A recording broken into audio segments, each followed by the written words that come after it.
Hey, it's Tony here with another game of Mechabellum. I'm very excited about this particular game.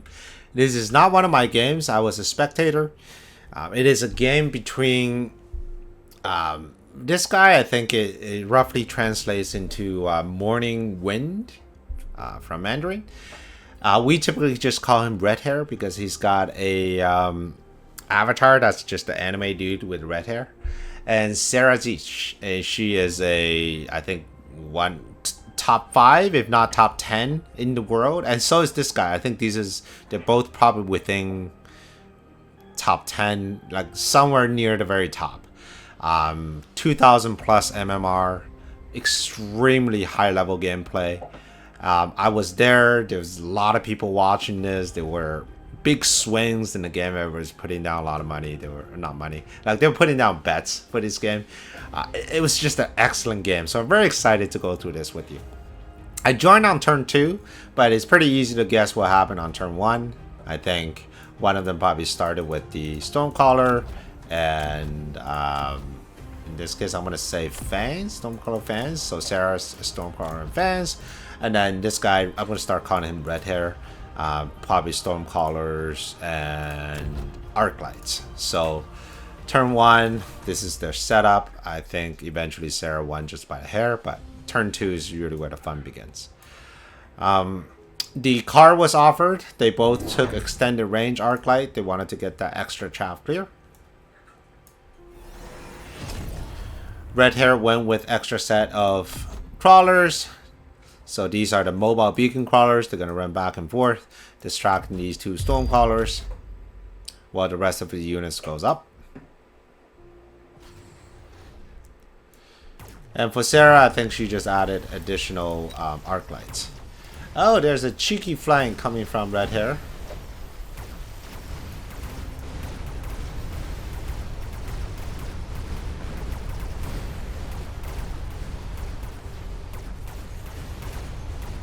Okay, very good flank.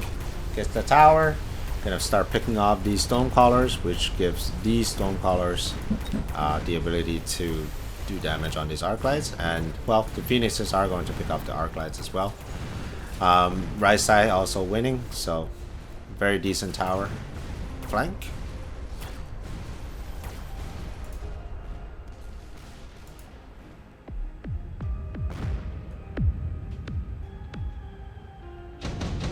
Alright, round 3. Okay, so Sarah immediately took the Marksman, whereas Red Hair took Sabertooth.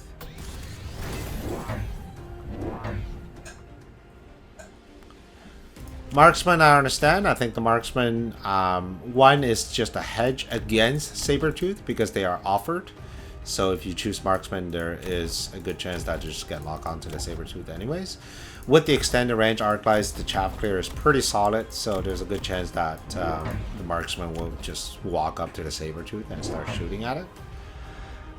With Red Hair, he added additional chaff clear, so now he's up to a total of 5. Sarah's interesting because she needed to defend a couple things. So on one hand, she needed to defend Sabertooth.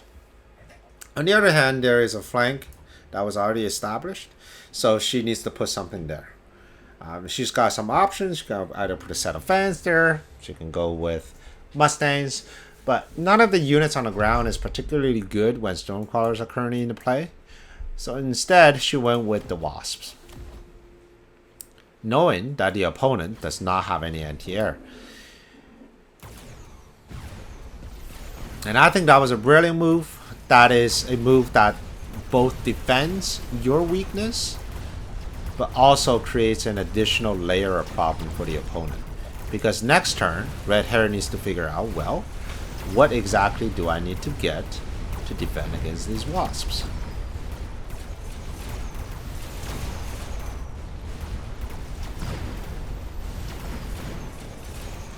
He is losing on the front because the Marksmen are just coming in and taking care of the chaff.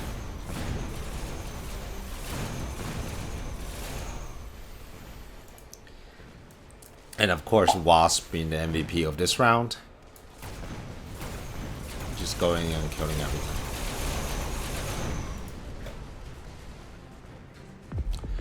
So while I was watching this game live, I thought, what would I do? I mean, there's a couple obvious choices, right? You can go with Mustangs. You can go with Wraith might be a good option. You can go with Fortress with the anti-air barrage. But Fortress with the anti-air barrage is a heavy investment, especially you want to use your Fortress later on for something else. The Mustangs, again, Stormcrawlers are in the play, and we also have extended marksman. Extended arc lights, so Mustang's probably not the best option because they just get picked off like chaff. So I was really thinking, I mean, he could go with Wasp of his own. Right now the opponent, Sarah, only has fans at the front line. They will get picked immediately, which means if you have Wasp of your own, maybe with anti-air spec, that would work.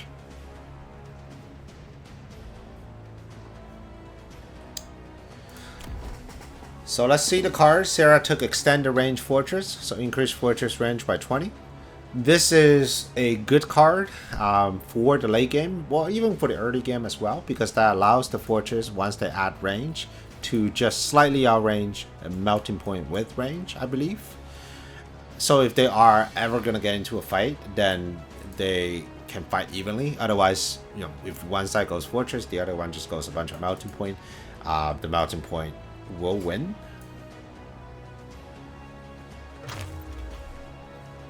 On red hair side, he sold the Sabertooth on one side, but I still haven't seen an answer to the Wasp just yet.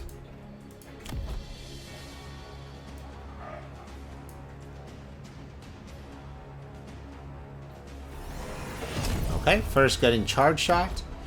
Charge shot allows them to perform a lot better with a one-on-one against the arc light of the opponents, and also it can do a bit of damage against fortresses. He added another arc light just to cover the entire flank. Oh, I thought the arc light was already there. Maybe he moved it, or maybe he did something else with it, and then he just added a few more chaff.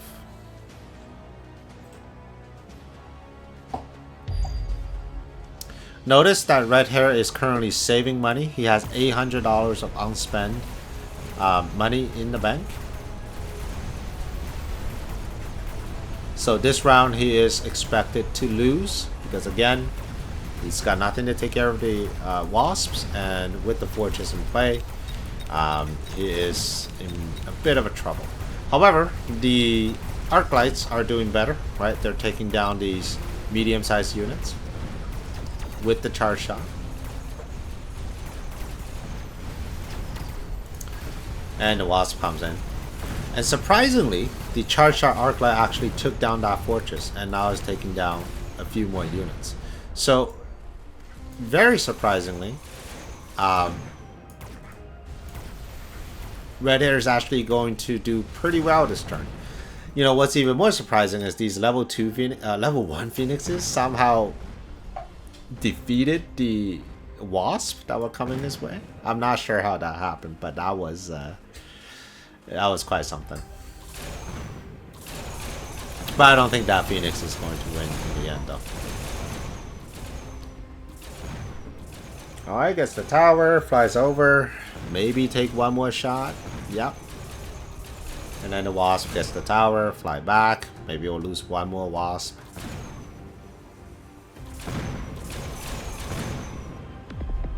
Excellent. Alright, round 5. Now remember, red hair saved last game, which means now he's sitting on a pile of money. 1,700. So that's quite a lot of money. He's probably going to sell this Sabertooth because it did like 200 damage, and there it goes. Oh, that's what happened. He added crawlers to distract these wasps, and that is such a high level play. He added crawlers because he knew that these wasps were slightly out of position. If the wasps were like down here, they would target these phoenixes right away. But because they're right up here, these crawlers will actually be a distraction for all these wasps. So they'll be shooting at the crawlers, allowing the phoenixes to pick them off one by one. So that's what happened last turn with these phoenixes. Aha!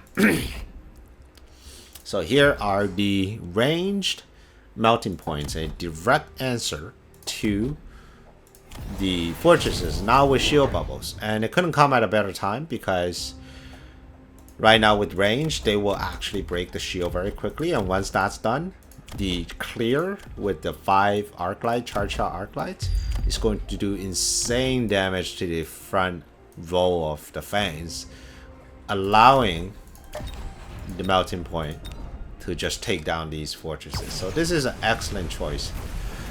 And by adding melting points, it also indirectly addresses the problem of these wasps. If these wasps were more, further to the front and use them as chaff where other units are shooting, this wouldn't have worked. But because these wasps arrive so late, and hopefully by then all the fortresses and big, like these sort of heavy hitting units are gone, the melting points will have no problem just DPSing down these wasps, because the wasp will have to take forever to kill a giant. Locks onto the fortress, gets rid of the fortress, and now I'll start picking off the wasps. I think this one is going to get tower. Maybe? Yeah, a bit of tower. That just means that this melting point won't survive long enough because of the stormcrawlers shooting at them. This one, though, is doing a-okay.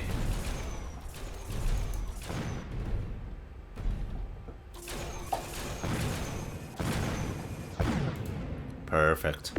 An excellent defense by Red Hair on this turn. Not going too hard into wasps, because he's probably not expecting Sarah to go too hard into them anyways. So by not getting like Mustangs with anti-air or barrage from fortresses, he answered all of his weak points with just the 2 melters with range, right? Took care of the giant problem, took care of the wasp problem. So excellent play, and he's getting tempo back on his side, because now not only he took care of his problems, he added even more problems to the board, because now Sarah would need to think, okay, how do I get enough chaff in front so that these melting points never lock onto my fortresses? And just as I was talking, the arc lights ended up getting anti-air ammunition. I wasn't entirely sure if that's the right play. I mean, sure, there's always the danger of them bringing wasp at the front, but that's just so easily counterable. I didn't think we need to preemptively counter this with the anti-air. It is expensive, because that is the 3rd tech, so on top of paying the tech for itself, you have to pay 400 extra because it's the 3rd tech. So I'm not too sure about that move. I think for 400 you could have gotten another 400 plus the tech itself, you could have gotten another melting point, which would be a better solution, because once you hit enough melting point, I don't really care how many wasps that you have on the side, unless you're going like 3 sets of wasps, and then yes, which point your opponent is committed and you want to get rid of that. Surprisingly, Red Hair didn't win this round, because there's just too much chaff on the ground, and I don't believe the arc lights were doing the job that it needs to do. It was rather distracted by shooting up rather than shooting on the ground. So I think that was a slight mistake by Red Hair. I think that was a bit of an overreaction. I think he was expecting more wasp coming in. Alright, unit cards. Sarah took sledgehammers. Let's see what Red Hair picks. I think sledgehammers is probably good for both. Typhoon's not bad either. If Red Hair is lacking in some type of chaff clear, especially near the end, I think where these replicating crawlers come in, and having additional chaff clear can't hurt. Shield on these, because they're level 2, so double the benefit of shield.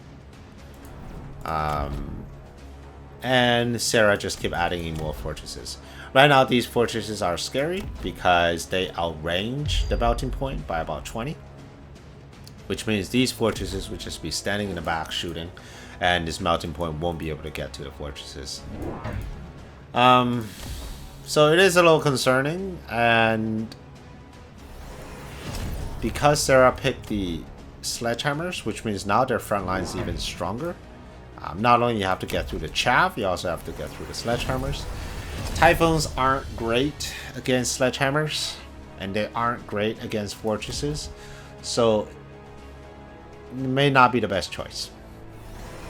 A rhino was interesting, if you can make it work, but right now it's just with the line of fortresses coming in the front, probably not.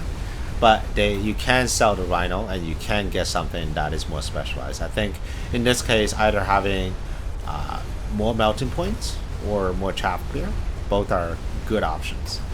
Fortresses is a bit too late. I think these fortresses are going to get leveled pretty soon. No, probably just this guy here.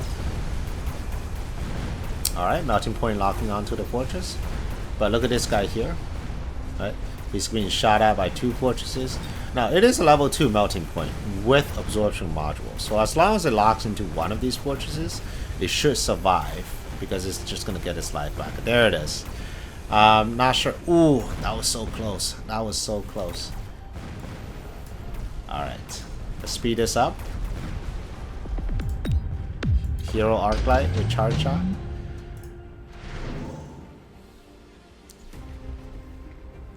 So right now we're in a race.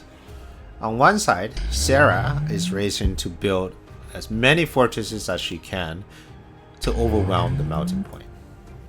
His fortresses outrange the melting point. They provide excellent chaff clear, and they also have Mustang production, which provides even more chaff for Red Hair to defend against.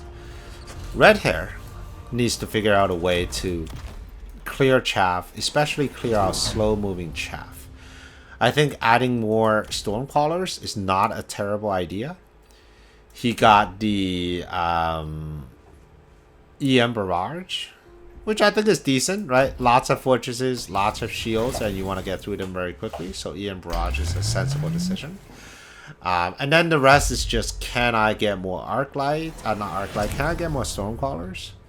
Well, still keeping up with my chaff. He eventually sold all his flank because of the replicating crawlers. It would just be feeding these crawlers.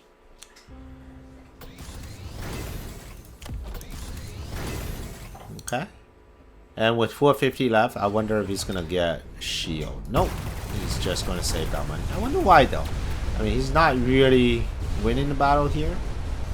And with the additional fortress, I just don't see them. Yeah, they're just going down so quickly, and we're still clearing out chaff. So the constant stream of chaff from Sarah is absolutely dealing massive damage to this army. However, don't discount this one out. It is level 3. It has suck. Okay. As long as it start locking onto things, which it currently is, it's gonna get a whole lot of life. Oh, there it is, locking onto the level 2. So this one is very hard to kill, and now turn it into level 4. Very hard to kill. Ooh, that is a pretty big chunk of health disappearing, which means Red Hair is now within inches from defeating Sarah if he can play this right now. Okay. So Sarah bought 2 techs that are extremely effective against this composition. The first tech she bought was Fan Shield. There's already a bit of a chaff clearing problem down here, so Fan Shield is just multiplies that. And then he got fan production on the fortresses. So we're going to be dealing with initial round of fans, and then repeated late round of fans just coming over and over and over and over. Level 4 Wraith with degen beam, and also fuel maintenance. Fuel maintenance I get. Level 4 Wraith with fuel maintenance cannot be killed, at least not by anything on this board, except a melting point. Yes, you have marksmen and they are level 3, right? So let's do some simple math. Marksman, level 3, that's about 7,000 damage every 3 seconds. Okay? Wraith with field gen, or field maintenance, it stores 4.5 maximum HP. So let's say 5% maximum HP. Okay? Or, okay, let's round it down. 4% maximum HP. 4% maximum HP of 87,000. So that's about, what? 32? So, 87. So about 3,000. Okay? It's about 3,000 health generated every second. Marksman shoots every 3 seconds. By the time it shoots, the health will generate. Even if it's got 2 marksmen, you still really have the DPS down to 87,000 while it's being regenerated. So there's nothing short of a melting point that can actually kill this wraith this turn. I get it, you want the degen, you want to slow down the chat, but I'm not too sure. It's too much of an investment right now, and once you've shown your hand, then they're gonna just get melting point and completely nullifies the effect of this wraith right there. Alright, looking at the board, I think Sarah has reached a critical point of fortresses. It completely wiped the floor, right, with so many units still standing. But the problem is this level 4 wraith, right? Nothing can bring it down. Look at this marksman, trying so desperately trying to shoot it. And this fortress, this wraith is just gonna clean everything on this turn, and taking another 300 life from Sarah. Maybe. Because these are pretty tanky giants, and this is a level 3 Vulcan. Yeah, pretty tanky. So, oh wow, pretty strong. Pretty strong. Wow, just in time. 0 seconds on the clock. Alright, intensive training was picked for Sarah. Senior defense spec was picked for red hair. Finally adding those storm callers to deal with these shield of fangs. Oil was actually put down by red hair to prevent the really nothing. I'm not sure what the oil is for. I guess, yeah, okay, so you got fire. Okay, so oil is preventing fire.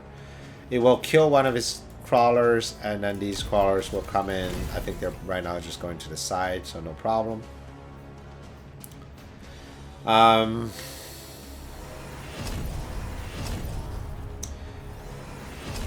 Sarah added in the additional melting point, and this is bad news because all these wraith are not going to do anything anymore.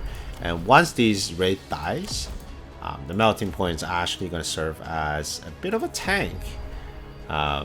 Because they're going to walk in front of the fortresses. Fortresses having a slightly higher range.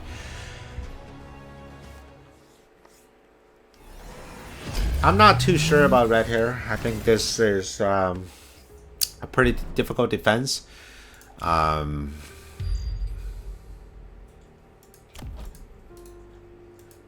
Maybe an extra melting point? I'm not sure.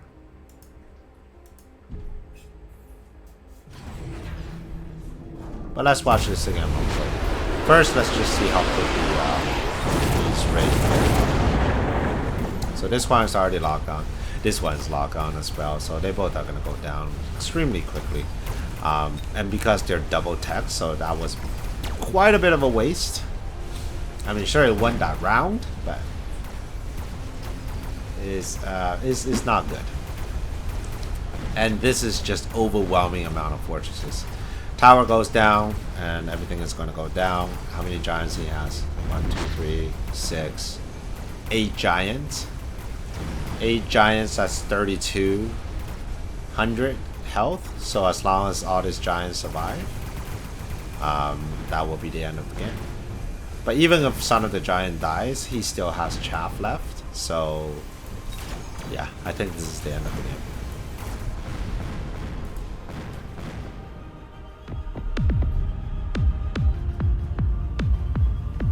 Good game.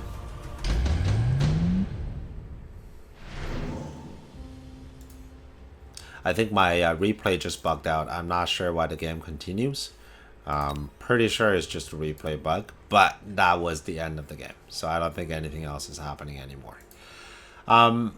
Okay, so what was good in this game? Well,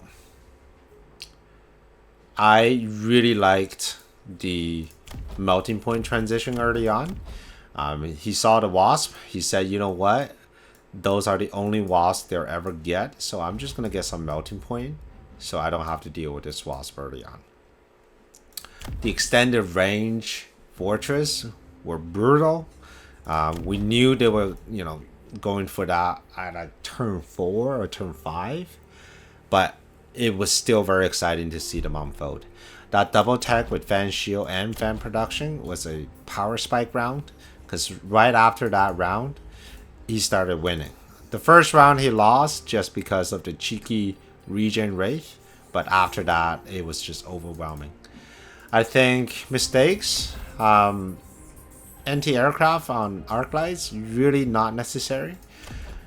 Because, like, imagine if they didn't have this tech, you still got the Typhoon drop. The Typhoon stays on the side dealing with these wasps. And then you put down 2 extra or 1 extra melting point.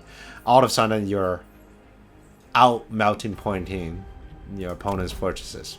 Or you can go with more chaff. He never did get shields on the fans, right?